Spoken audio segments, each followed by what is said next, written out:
जय माता दी मित्रों। चंडी देवी ने राजा के साथ क्या किया जब एक सेवक के लिए राजा अपना सिर काटने लगा। मित्रों, आज हमारे इस वीडियो में हम आपके लिए लाए हैं एक ऐसी भावुक कहानी जिसमें त्याग, बलिदान और राजभक्ति है। यदि हमारे वीडियो आपको पसंद आता है तो एक प्यारा सा कमेंट अवश्य करें और हमारे चैनल को सब्सक्राइब करें, लाइक करें तथा शेयर करें। कहानी इस प्रकार है। एक बार राजा त्रिविक्रमसेन रात को शमशान में शीशम के वृक्ष के नीचे गए और वहां जिस लाश में बेताल था उसे निडर होकर उतारा। वह लाश भयंकर रूप से हंस रही थी, किंतु राजा ने इसकी कोई परवाह नहीं की। वह उसे कंधे पर रखकर चुपचाप चलने लगे। तब बेताल जो उस लाश के अंदर था बोला, राजा, तुम इस दुष्ट भिक्षुक के लिए इतना कष्ट क्यों उठाते हो? व्यर्थ का परिश्रम करने में कोई समझदारी नहीं है। इसलिए रास्ते में अपना मन बहलाने के लिए मुझसे कहानी सुनो। एक शोभावती नाम की बहुत ही सुंदर नगरी थी। उसमें शूद्रक नाम का एक चक्रवर्ती राजा रहता था जो बहुत ही पराक्रमी था। पृथ्वी भर के सब लोग उसके राज्य में संपन्न और सुखी थे। राजा सदा धर्माचरण में लगा रहता था। उसका राज्य इतना अच्छा था कि प्रजा उसके सामने पहले के सभी राजाओं को भूल गई थी। एक दिन बीरबर नाम का एक ब्राह्मण उसके यहाँ नौकरी करने आया। उसके साथ उसकी स्त्री, पुत्र, पुत्री और 3 सेवक थे। उसकी स्त्री का नाम धर्मवती, पुत्र का नाम सत्यवर और पुत्री का नाम वीरवती था। उसकी बगल में कृपाण, एक हाथ में तलवार और दूसरे हाथ में एक शानदार ढाल थी। उसने अपना वेतन 500 सोने की मुद्राएं रोज के हिसाब से बताया। राजा वीरों से प्रेम करता था, इसलिए उसने 500 सोने की मुद्राएं रोज उसे देना स्वीकार कर लिया। राजा ने देखा कि इसके थोड़े से नौकर हैं और एक छोटा सा परिवार है। उसे यह जानने की उत्सुकता हुई कि यह इतनी मुद्राएं किस काम में खर्च करता है। कोई बुरी आदत तो इसमें नहीं है। इसके लिए उसने गुप्तचर नियुक्त कर दिए। उन्होंने देखा कि वह प्रातः काल रोज राजा से मिलने जाता था, दोपहर को हाथ में तलवार लेकर महल का पहरा देता था, फिर घर जाता था। 100 मुद्राएं अपनी स्त्री को भोजन के खर्च के लिए देता था, 100 में वस्त्र इत्यादि जरूरी चीजें खरीदता था, 100 शिव और विष्णु की पूजा में लगाता था और 200 का रोज दान कर देता था। इसके बाद वह हवन तथा उपासना करता, फिर भोजन करता और रात को अकेला उसी प्रकार महल का पहरा देता। राजा ने देखा कि कितनी भी कड़ी गर्मी पड़ रही हो, आंधी चल रही हो, घनघोर वर्षा हो रही हो, बिजली कड़क रही हो, कुछ भी हो, वह सबको सहते हुए वहां अटल खड़ा रहता था। तब राजा ने मन में उसकी निर्भयता, साहस, तत्परता और धर्मपरायणता की सराहना की और सोचा कि इसकी पद वृद्धि कर देनी चाहिए। एक रात को घोर घटा घिरी हुई थी, वर्षा हो रही थी और तेज हवा चल रही थी। वह ऐसी अंधेरी रात थी कि हाथ को हाथ नहीं दिखाई देता था। इतने में राजा ने एक स्त्री की रोने और विलाप करने की दुख भरी आवाज सुनी। राजा ने मन में सोचा, मेरे राज्य में कोई दुखी व्यक्ति नहीं है, फिर यह स्त्री क्यों रोती है? राजा ने चिल्लाकर कहा, महल के फाटक पर कौन है? बीरबर सावधान था। उसने उत्तर दिया, मैं हूँ। राजा ने कहा, वीरवर सुनो, जाओ दूर पर यह स्त्री जो रो रही है, इसके दुख का कारण मालूम करो। उसने कहा, मैं शीघ्र मालूम करता हूँ। बीरबर राक्षसी के समान डरावनी रात, तीर के समान बूंदों की बौछार और बिजली की कड़क की कुछ भी परवाह न करता हुआ जिधर से शब्द आ रहा था उसी दिशा में बढ़ता जा रहा था। उस समय रास्ता तो दिखाई नहीं दे रहा था। राजा शूद्रक भी कम वीर नहीं था। उसे इस प्रकार अकेला बढ़ते देखकर राजा को उस पर दया आ गई और उत्सुकता से हाथ में तलवार लेकर वह भी उसके पीछे पीछे जाने लगा। बीरबर नगर के बाहर एक तालाब के किनारे पहुंचा। उसने तालाब के बीच में एक स्त्री को यह कहते सुना, वीर, दयालु, उदार पुरुष, तेरे बिना मैं कैसे रह सकती हूँ। बीरबल ने उससे पूछा, तुम कौन हो और क्यों रोती हो? उस स्त्री ने उत्तर दिया, मैं पृथ्वी हूँ। राजा शूद्रक मेरा धर्मात्मा स्वामी है। आज से तीसरे दिन उसकी मृत्यु हो जाएगी। फिर मैं ऐसा दूसरा स्वामी कहाँ से पाऊंगी? बीरबल ने पूछा, इस सब संसार के रक्षक राजा के बचने का भी कोई उपाय है? स्त्री ने कहा, इसका एक ही उपाय है जिसे केवल तुम ही कर सकते हो। वीरवर ने कहा, देवी, मुझे शीघ्र वह उपाय बताओ।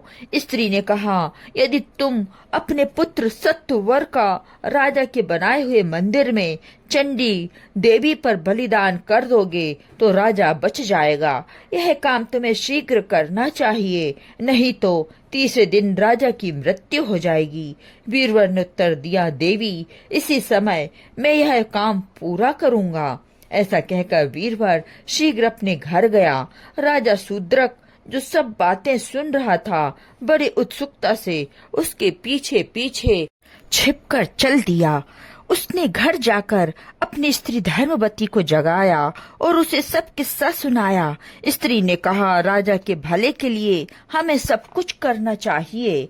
पुत्र को जगाइए। तब वीरवर ने अपने पुत्र सत्यवर को जगाकर उससे सारी बात कही। यद्यपि वह बहुत ही छोटा बालक था, तथापि वह पिता के समान ही वीर और साहसी था। उसने प्रसन्न होकर कहा, यदि मेरे बलिदान से राजा की जीवन रक्षा हो जाती है तो उसका अन्न जो हमने खाया है उसका बदला चुक जाएगा। पिताजी, स्वामी की प्रसन्नता के लिए शीघ्रता कीजिए। वीरवर ने कहा, वीर, वास्तव में तुम मेरे सुपुत्र हो। राजा ने उनकी बात सुनकर मन में कहा, आहा, ये सभी साहस में बराबर हैं। इस पर वीरवर ने अपने पुत्र को उठाकर अपने कंधे पर बिठा लिया और स्त्री ने लड़की को भी जगाकर उसे अपने कंधे पर बिठा लिया। इस प्रकार वे सब देवी के मंदिर को चल दिए। मंदिर में पहुंचने पर सत्यवर ने कंधे पर से उतरकर चंडी को प्रणाम किया और प्रार्थना की, हे देवी, मेरे बलिदान से राजा शूद्रक की जीवन रक्षा हो, वह 100 वर्ष और निर्विघ्न राज्य करे। इस पर वीरवर ने चिल्लाकर कहा, वीर, और अपनी तलवार से उसका सिर काटकर चंडी पर चढ़ा दिया। उसी समय आकाशवाणी हुई, वीरवर, तुम्हारे समान वीर और स्वामी भक्त होना बहुत कठिन है। तुमने जो अपने पवित्र पुत्र का बलिदान किया है, इससे राजा को जीवन और राज्य दोनों प्राप्त हो गए हैं। उनकी पुत्री वीरवती ने रोते हुए अपने भाई के शव का आलिंगन किया। इस असहनीय दुख से उसका हृदय टूट गया और उसने भी व्याकुल होकर अपने प्राण छोड़ दिए। तब स्त्री ने अपने पति से हाथ जोड़कर प्रार्थना की, हम लोगों ने अपना कर्तव्य पूरा कर दिया है। अब पुत्र और पुत्री के बिना मेरा जीवन बेकार है। हे नाथ, मुझे आज्ञा दीजिए कि मैं चिता में अपने बच्चों के साथ जल मरूं। वीरवर ने कहा, पवित्र स्त्री, यह सत्य है कि अब बच्चों के बिना तुम्हारे जीवन में कोई आनंद नहीं रहा। तुम जैसा ठीक समझो वैसा करो। तब उन्होंने मंदिर के बाहर बाड़ में से लकड़ी लेकर अपने पुत्र और पुत्री की चिता बनाई। धर्मवती ने देवी से प्रार्थना की, हे देवी, मुझे यही वीर पति आगे के जन्म में भी मिले और हमारे राजा का कल्याण हो। फिर उसने जलती चिता में कूदकर अपनी पुत्री और पुत्र के साथ अपने शरीर को भी भस्म कर दिया। बीरबल सोचने लगा, अब मैं अकेला रह गया हूँ। मैंने अपना कर्तव्य पूरा कर दिया है। जब मेरे सब प्रियजनों का बलिदान हो चुका, तब मुझे इस जीवन से चिपटे रहने से क्या लाभ है। उसने मंदिर में चंडी के सामने हाथ जोड़कर प्रार्थना की। फिर राजा की मंगल कामना करते हुए अपनी तलवार के एक ही झटके से अपना सिर काटकर चंडी पर चढ़ा दिया। राजा शूद्रक, जो छिपकर यह सब नाटक देख रहा था, बहुत ही आश्चर्य और दुख हुआ उसे। वह मन में सोचने लगा, इस योग्य पुरुष ने और इसके परिवार ने मेरे लिए ऐसा आश्चर्यजनक तथा कठिन कार्य किया है जो पहले न कहीं देखा गया है और न सुना गया है। मुझे ऐसा वीर, स्वामी भक्त और धर्मात्मा आदमी कहाँ मिलेगा। यह सोचकर राजा ने अपनी तलवार निकाल ली और चंडी के सामने जाकर यह प्रार्थना की, देवी मेरे सिर की भेंट लेकर संतुष्ट हो और मुझे यह वरदान दो कि यह वीर ब्राह्मण और इसका परिवार जिसने मेरे लिए इतना महान बलिदान किया है फिर जीवित हो जाए। जैसे यह कहकर राजा अपना सिर काटने को तैयार हुआ, उसी समय यह आकाशवाणी हुई, आवेश में कोई काम मत करो, मैं तुम्हारे साहस से प्रसन्न हूँ। यह ब्राह्मण स्त्री पुत्र और पुत्री के साथ फिर जीवित हो जाएगा। यह आकाशवाणी होते ही वीरवर का सारा परिवार फिर जीवित हो गया। किसी के शरीर पर कोई घाव या चोट का चिन्ह नहीं था। उनके शरीर पहले से भी अधिक सुंदर हो गए। उन सबको फिर जीवित होने पर बहुत आश्चर्य हुआ। राजा फिर जल्दी छिप गए कि कोई उसे देख न ले। वह अपनी आंखों में आनंद के आंसू भरकर उन्हें देखने लगा। वीरवर ने अपनी स्त्री और पुत्रों से पूछा, तुम सब राख में मिलकर कैसे जीवित हो गए और मैं भी फिर कैसे जीवित हो गया? क्या यह माया है या देवी की कृपा है? उन्होंने कहा, यह देवी की ही कृपा हो सकती है, हमें इसका कुछ भी पता नहीं। वीरवर इसे देवी की कृपा ही समझता हुआ सबके साथ अपने घर लौट आया। सबको घर पर छोड़कर और उसी समय रात में जाकर फाटक पर पहले की तरह पहरा देने लगा। राजा ने उसे आया हुआ देखकर पूछा, फाटक पर कौन है? वीरवर ने कहा, मैं हूँ। मैं आपकी आज्ञा से उस स्त्री की खोज में गया था, किंतु वह एक राक्षसी की तरह वहां से लुप्त हो गई। राजा मन में सोचने लगा, निसंदेह महान पुरुष समुद्र के समान गंभीर होते हैं। वे अतुलनीय वीरता का काम कर चुकने पर भी उसका अपने मुख से बखान नहीं करते। दूसरे दिन प्रातः काल जब बीरबल राजा से मिलने दरबार में आया, तब राजा ने मंत्रियों को और सबको जो रात में घटना घटी थी उसका हाल बताया। इसे सुनकर सबको बहुत आश्चर्य हुआ। राजा ने वीरवर को और उसके पुत्र को लाट और कर्नाट की रियासतें दे दी और वीरवर को अपने समान ही शक्तिशाली राजा बना दिया। उनमें आपस में विशेष प्रेम रहा और उन्होंने बहुत समय तक राज किया। बेताल ने यह आश्चर्यजनक कहानी राजा को सुनाकर पूछा, अच्छा राजा, मुझे बताओ कि इनमें सबसे वीर कौन है? यदि तुम जानते हो और नहीं बतलाते तो तुम्हारा सिर टुकड़े टुकड़े हो जाएगा। राजा ने यह सुनकर उत्तर दिया, राजा शूद्रक सबसे महान वीर हैं। बेताल ने कहा, क्या वीरवर उससे बड़ा वीर नहीं? उसके समान पृथ्वी पर कोई वीर नहीं मिल सकता। क्या उसकी स्त्री जिसने अपनी आंखों के सामने अपने पुत्र का बलिदान सहन किया उससे अधिक वीर नहीं? पुत्र सत्वर जिसने इतना छोटा होते हुए इतना अधिक साहस दिखाया उससे अधिक वीर नहीं? तुम राजा शूद्रक को इनसे अधिक वीर क्यों बतलाते हो? बेताल की बात सुनकर राजा ने उत्तर दिया, ऐसा मत कहो।